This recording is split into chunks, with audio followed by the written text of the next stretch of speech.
Shadows and Light. A Journey of Redemption. The blazing African sun beat down on the bustling streets of Lagos, Nigeria, enveloping the city in a blanket of sticky heat. Vendors shouted out deals on ripe mangoes and embroidered fabrics as motorbikes wove through the crowds, engines buzzing. In the distance, a melodic voice called the Muslim faithful to midday prayer. To the outside eye, Lagos hummed with energy and life, but in the dark crevices between towering buildings, a hidden world festered. Here, the vibrant heartbeat of the city gave way to shadows. Darkness swirled through dilapidated alleyways like an oily fog, clinging to the lost souls who wandered there. Among them staggered Aisha, her lithe frame hunched against the hostile city. The biting wind whipped her tattered skirt around her legs as she clutched her arms tight across her chest.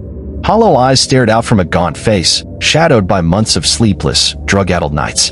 Her tangled hair hung in knots, thin and brittle like neglected weeds. Just 6 months ago, Aisha radiated a youthful glow. A dancer since childhood, her body moved with natural grace.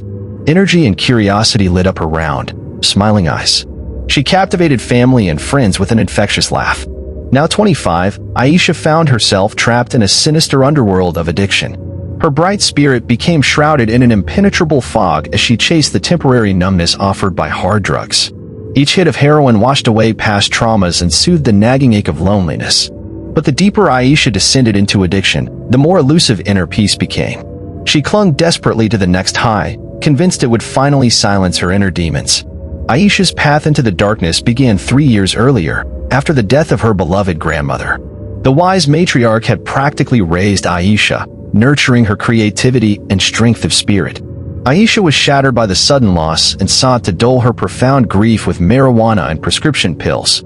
Her casual experimentation with drugs soon intensified as she met others looking to self-medicate their emotional pain. She found a sense of belonging in their bleak community, united by their shared desire to escape reality. By the time Aisha tried heroin for the first time, she was in the clutches of full-blown addiction. The drug hijacked her body and mind, leaving her a pale ghost of the vibrant soul she once was. Now Aisha spent her days panhandling and begging near Lagos' busy Third Mainland Bridge, desperate for enough money to score her next hit. As cars whipped by, she outstretched her hand, face gaunt with shame. The hunger pains in her belly had long faded into background noise. At night, Aisha retreated to her makeshift shelter in the city shadows. Curled underneath a crumbling concrete overpass, she injected the milky liquid into her vein. A rush of euphoria washed over her as the drug took hold, briefly suspending her from the agony of withdrawal. For a few blessed hours, she floated away from the harsh realities of her life. But always, inevitably, Aisha would crash back to earth. As the effects faded, pain and hopelessness consumed her once more. This grueling cycle of highs and lows became the rhythm guiding her days. Watching Aisha's descent into addiction was agony for her tight-knit family. Her parents, Hassan and Amina, felt powerless to rescue their increasingly detached daughter. Her younger sisters saw their once devoted older sibling disappear behind a curtain of indifference. Amina pleaded daily with local imams to help set Aisha back on a righteous path. But without access to effective addiction treatment, the religious leaders could only offer soothing words and temporary shelter. They lacked the clinical tools needed to penetrate the fortress Aisha had built around her heart. Finally, Hassan and Amina made the agonizing decision to commit Aisha to a residential mental health and addiction treatment facility. Lagos only had a handful of such centers, but her parents scrimped and borrowed to pay the high fees. On a muggy September morning, Hassan arrived unannounced at Aisha's makeshift hovel. Silently, with tears streaming down his weathered cheeks, he wrapped a blanket around his confused daughter and eased her into the car. Aisha protested weakly, desperate for her next fix, but lacked the strength to resist. The Hope Center sat tucked within the upscale neighborhood of Ikoyi. Lush tropical gardens and motivational murals surrounded the modern concrete structure, shielding it from the chaos of Lagos. The tranquil environment felt jarringly disconnected from the harsh city streets where Aisha barely survived. She balked as her father led her through the front doors. The warm reception area was filled with plush sofas and fresh flower arrangements, a far cry from her bleak life. "Welcome, Aisha," said a gentle voice. She turned to see a petite, middle-aged woman gazing at her with kind eyes. "My name is Dr. Adeyemi. We are so honored to have you join our community." Aisha shrank under the doctor's scrutiny, ashamed of her disheveled appearance and chemical stench. Sensing her unease, Dr. Adeyemi gave a reassuring smile. "Why don't I show you to your room so you can settle in?" Aisha hesitated, part of her desperate to flee back to the familiar misery of the streets. But her father's strong hand on her shoulder rooted her in place. She let the doctor guide her further into the center. The simply furnished room contained a neatly made bed, a wooden desk, and a vase of cheery sunflowers. Floor-to-ceiling windows flooded the space with natural light. It was cozy and pristine, jarringly unlike any place Aisha had slept in years. "I'll give you some time to get refreshed," said Dr. Adeyemi kindly. "We'll come to collect you for dinner at 6. Someone will be nearby if you need anything." After the door clicked shut, Aisha crumpled onto the stiff mattress. She hugged her knees tightly to her chest. Her body ached for heroin to take the edge off her anxiety. Suddenly, the room felt stifling. Aisha longed for the grimy familiarity of the streets she'd called home for so long. At least there, numbness was just a needle prick away. Here, she was trapped in a pristine cage with her own tortured thoughts. A gentle knock on the door jolted Aisha from her spiraling reflections. A nurse entered holding a small paper cup and a glass of water. "Time for your medication, dear," she said. "This will help ease your withdrawal symptoms." Aisha eyed the pills warily. She hadn't willingly taken medication in years, relying solely on illicit means to alter her state of mind. The nurse seemed to read her hesitation. "Don't worry, it's just over-the-counter ibuprofen and loperamide to reduce your pain and bathroom urges," she said with an understanding smile. "Dr. Adeyemi doesn't believe in using heavy drugs to treat addiction here." Reassured, Aisha accepted the cup and swallowed the medicine. She did feel remarkably better within the hour. For the first time in years, her mind began to clear from its perpetual drug-induced fog. The next weeks passed in a blur of intensive therapy, counseling, and group-sharing sessions. The staff embraced a mind, body, and soul approach to healing, recognizing addiction's complex web of causes. Aisha attended art therapy classes where she learned to express buried emotions through painting. Tai Chi sessions soothed her anxiety, while nature walks helped reconnect her to the outside world. Equine therapy with gentle horses taught her how to rebuild trust. In psychotherapy sessions, Aisha began to unravel the past traumas poisoning her psyche. Painful memories emerged of harmless child's play that turned sexually abusive at the hands of a neighborhood boy. She released the guilt over failing to protect her little cousin from her own abuser years later. Through it all, Dr. Adeyemi provided compassionate guidance. Her kind eyes and gentle spirit created a safe space for Aisha to explore her darkest thoughts without judgment. With the doctor's support, she slowly evolved from a wary patient into an active participant in her healing. Aisha also found solace in the other young women at the center, many fellow travelers on the winding road to recovery. During late-night conversations, they swapped stories of sorrow and resilience. Aisha saw her own trauma reflected in their eyes. For the first time in years, she didn't feel so alone. As the weeks passed, Aisha's natural spark began to flicker back to life. She regained weight, color returned to her hollow cheeks, and her eyes shone bright with hope. She avidly attended classes on nutrition and life skills, relearning how to care for her body and navigate the world. Though Aisha cherished her newfound community, the isolation from society began to wear on her.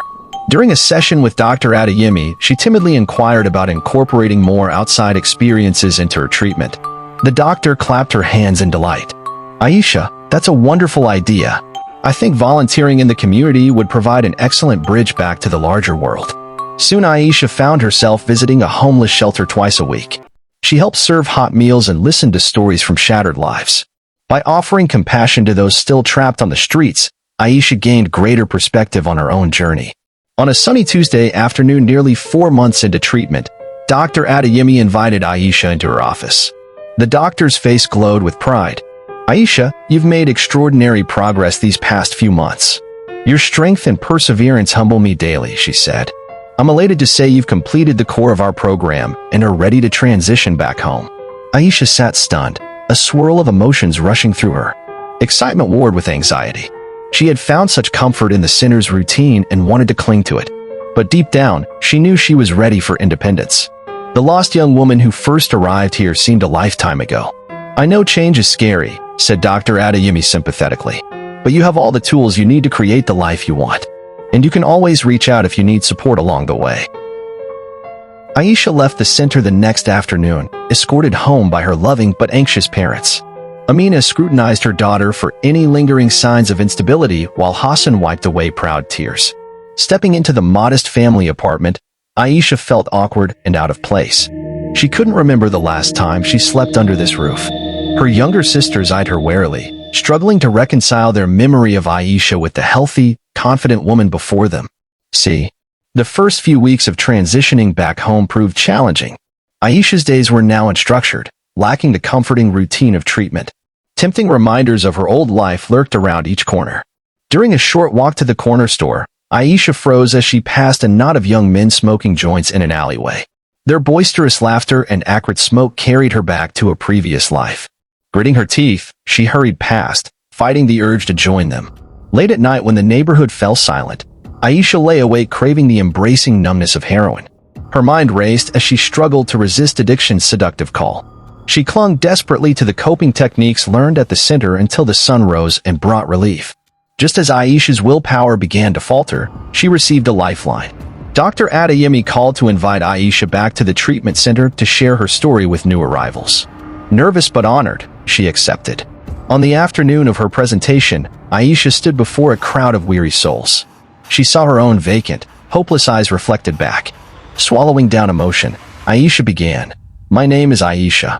6 months ago, I arrived here broken, fragile. I never imagined I could feel whole again." As she wove her tale of descent into addiction and climbed back towards redemption, the room sat riveted. Tears flowed as she described the compassion that guided her recovery. Healing is possible. There is always light, even in our darkest moments, if we let ourselves see, Aisha urged. Have hope. Your journey has just begun. When she finished, the room erupted in applause. Aisha soaked in the palpable inspiration lighting up their faces. By sharing her truth, she had lit a spark of optimism in those still struggling in darkness. Buoyed by the experience, Aisha felt a powerful new purpose take root. She became a regular speaker at the center, reminding new arrivals of the beauty and meaning life can hold. On her days off, she told her story at local high schools, hoping to prevent other youths from following her painful path. Over the next year, Aisha blossomed into a passionate advocate and beacon of hope. Though she still faced occasional temptation, her soul felt anchored in her recovery more each day. Late one evening, Aisha's cell phone buzzed with an unfamiliar number. She hesitated before answering. "Is this Aisha?" the timid voice asked. "Yes, this is she." The young woman on the other end of the line hesitated before blurting out, "My name's Yemisi. I heard you speak at my school last month, and I can't stop thinking about your story. I need help, but don't know where to start. Can we talk?" Tears sprang to Aisha's eyes.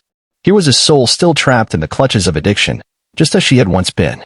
Aisha knew intimately the courage required to reach out in such darkness. "Yemisi, stay right where you are. I'm on my way." As Aisha headed out into the Lagos night, a full moon illuminated the city skyline in ethereal light.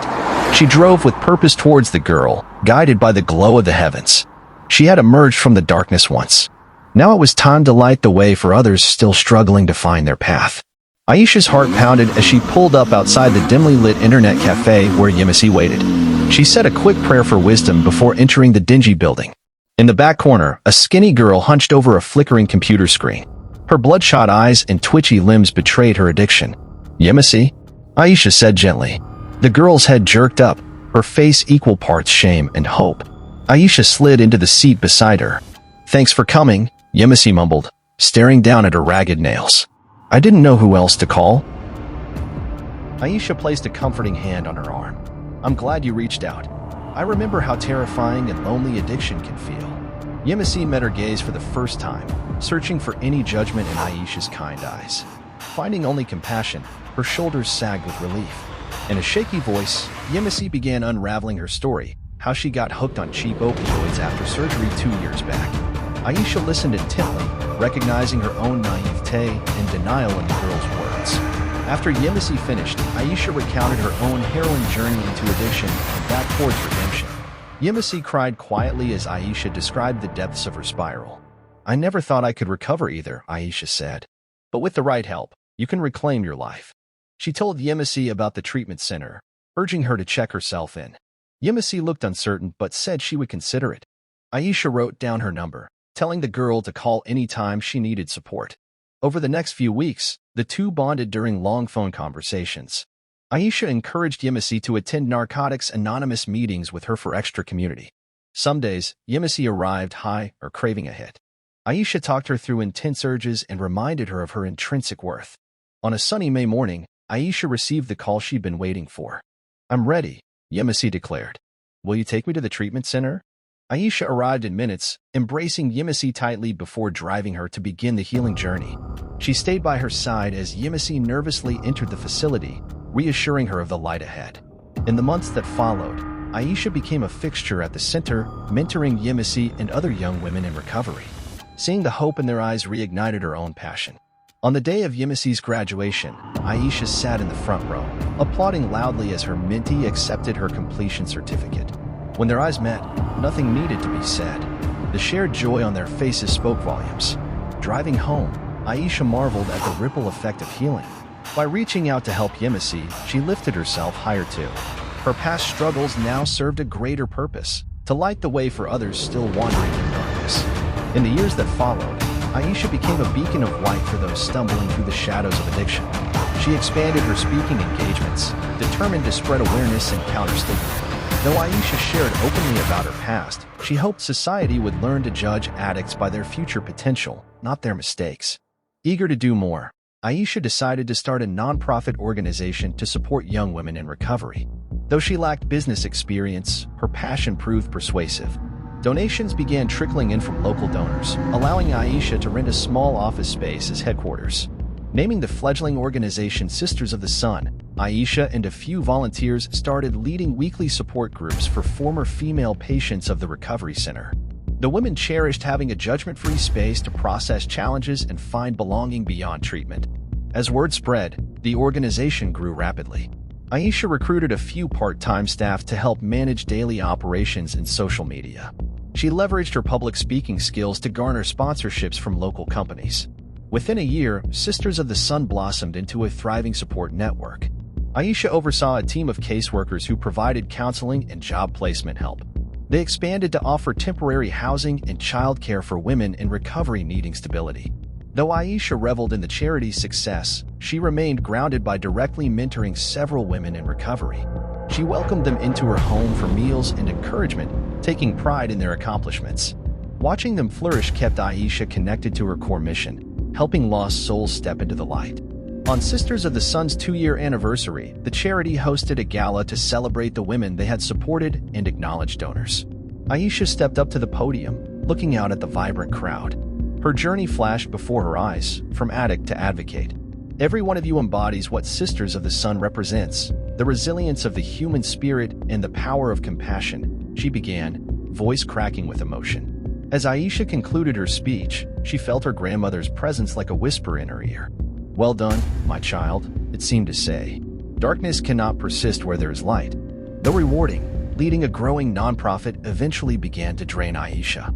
She had little time to recharge from constantly counseling and fundraising. After months of fatigue, she made the difficult decision to step down as executive director.